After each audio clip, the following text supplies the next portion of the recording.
Hi friends, welcome to Nani farms. Friends, ఒక subscriber ఒక ఆయన కామెంట్ పెట్టారండి. కోడి పిల్లలు పొడుచుకోకుండా ఎలా చూసుకోవాలని చెప్పేసి ఒక కామెంట్ అయితే రావడం జరిగింది.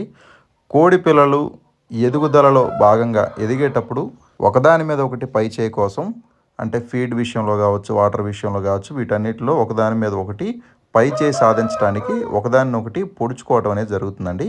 సో అది కొన్ని సార్లు బాగా తీవ్రతరం ఎక్కువైపోయి బాగా బ్లీడింగ్ అయిపోయి ఎక్కువగా రక్తం వచ్చేటట్టుగా చివరికి చనిపోయే స్టేజ్కి కూడా వెళ్ళిపోతాయి అన్నమాట కొన్ని కోడిపిల్లలు అయితే. సో అప్పుడు మనం ఏం చేయాలంటే, ఫస్ట్ ఏదైతే పొడిచే కోడిపిల్ల ఏదైతే ఉందో దాన్ని మనం సపరేట్ చేసుకోవాలండి. ఆ కోడిపిల్లల్ని సపరేట్ చేసుకోవాలి. దాంతోపాటుగా వాటర్లో ఒక టీ స్పూన్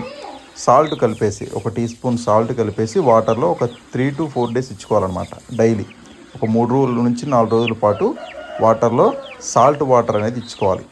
సాల్ట్ వాటర్కి మ్యాక్సిమం పొడుచుకోవడం అనేది తగ్గిపోతుందండి. దాంతోపాటు ప్లేస్ పిల్లలకి ఎక్కువగా కేటాయించాలన్నమాట. తక్కువ ప్లేస్లో ఉన్నా కూడా ఇలాగే పొడుచుకుంటూ ఉంటాయి.